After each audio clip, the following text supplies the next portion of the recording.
미국의 수도 워싱턴 DC, 왜 이렇게 부르고 어디에 있는지 51번째 주가 되려고 하는 이유를 알려드립니다.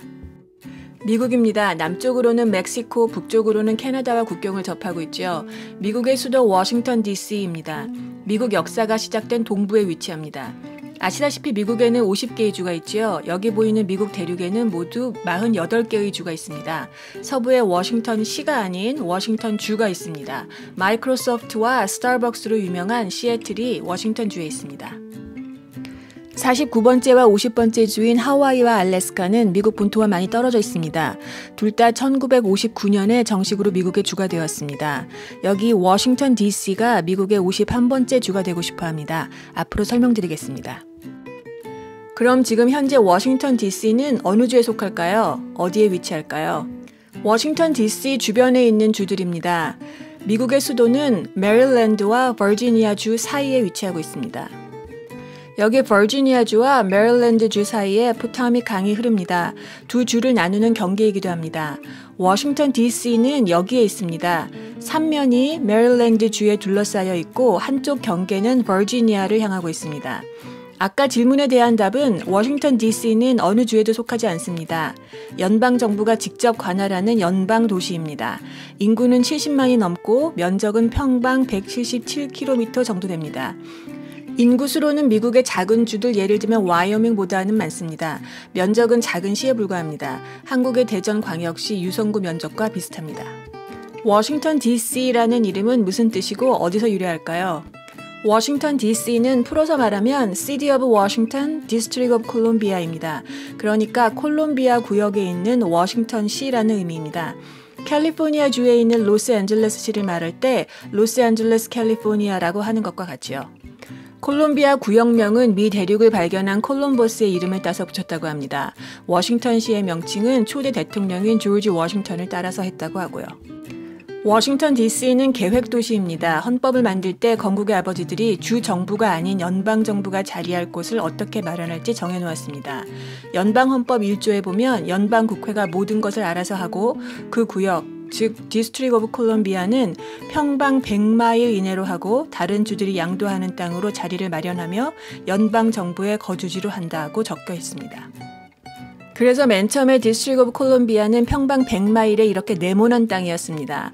포타믹 강을 가운데 끼고 서남쪽에서 버지니아가 땅을 양도하고 북동쪽에서 메릴랜드가 땅을 양도하면서 연방정부의 수도가 건설이 되었습니다. 그 당시에 디스트릭 오브 콜롬비아는 3개의 도시가 있었습니다. 워싱턴시 위로 조지타운 항구가 있었고 강 건너 버지니아 주 쪽에 알렉산드리아가 있었습니다. 지금 지도로 보면 이렇습니다. 콜롬비아 구역 내에 있는 워싱턴시였습니다.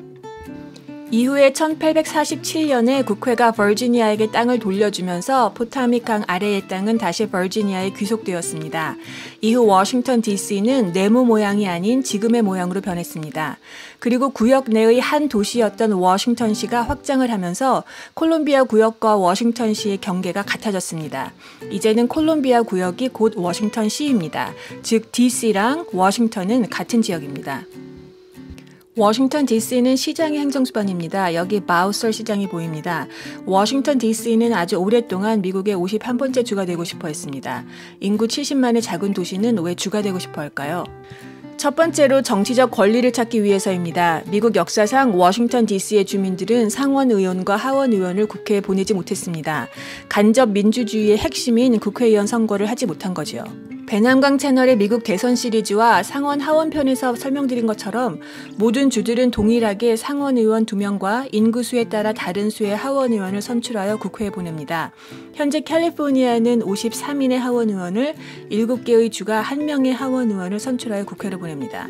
인구수로 하면 다른 주보다도 많은 워싱턴 DC는 상원의원 2명, 하원의원 1명을 선출하고 싶어 합니다. 워싱턴 DC도 하원의원 1명을 선출하기는 합니다. 놀튼 의원이 1990년부터 계속 재선되고 있습니다. 하지만 놀튼 의원은 다른 주의 하원의원들과는 다릅니다. 토론에 참여하고 상임위원회에서 투표를 할 수는 있지만 하원 본회의에서는 투표권이 없습니다. 진정한 대표로서의 역할을 하지 못하는 거죠. 미대선 시리즈 선거인단 편에서 보셨지만 워싱턴 DC는 대통령을 선출하는 선거인단을 구성합니다. 1961년에 비준된 수정헌법에 의해 워싱턴 DC 주민들도 1964년 대통령 선거부터는 대통령 선거에 참여했습니다.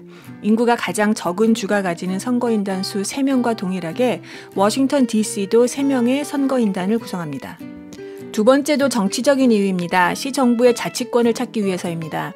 1973년 국회가 DC 자치법을 제정하고 많은 행정을 시정부의 자율에 맡겼지만 지금도 모든 법이나 정책은 국회의 승인을 받아야 효력을 가지는 구조로 되어 있습니다.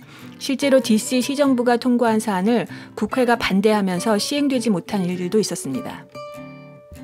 그렇다면 워싱턴 DC는 옳은 바램대로 미국의 51번째 주가 될 수 있을까요?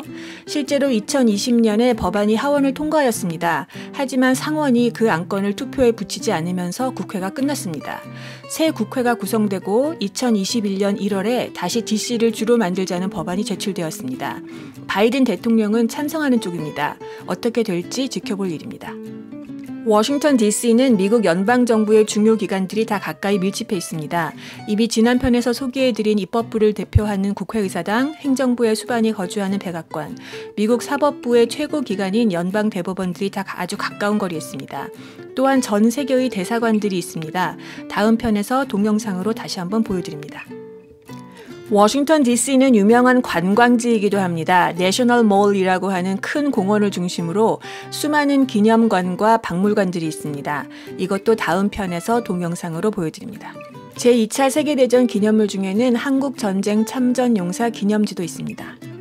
저 멀리 끝에 보이는 게 국회의사당입니다. 일직선으로 내셔널 몰을 지나면 하늘로 높이 솟은 워싱턴 대통령 기념비가 있고 워싱턴 기념비와 링컨 기념관 사이에 아주 긴 연못이 있습니다.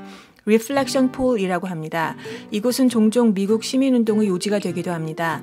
1963년 이곳에 인종차별에 저항하는 25만 명의 사람들이 모였었습니다. March on Washington이라고 불리는 이 집회는 미국 시민운동 역사의 아주 중요한 사건입니다.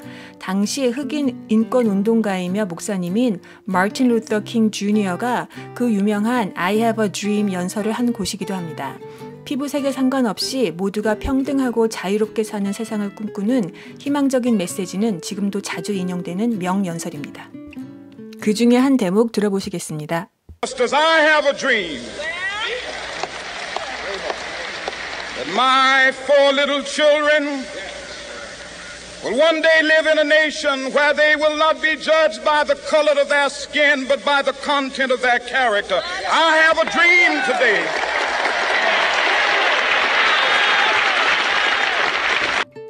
국회의사당 쪽에서 워싱턴 DC를 보는 사진입니다. 국회의사당이 있고 주위에 연방대법원과 국회 도서관이 있습니다. 일직선으로 내셔널 몰에 박물관들이 있고 워싱턴 기념탑을 지나 저 끝에 링컨 기념관이 있습니다. 옆쪽으로 제퍼슨 기념관이 보입니다. 국회의사당에서 펜실베니아 길을 따라 계속하면 백악관이 있습니다. 워싱턴 DC의 길 이름은 50개 주의 이름을 따서 지었다고 합니다. 다음 편에서는 워싱턴 DC의 전경을 하늘에서 촬영한 동영상을 소개해드리겠습니다. 잘 감상하시기 바랍니다. 비아 필름스에 연락해서 허락받고 공유합니다.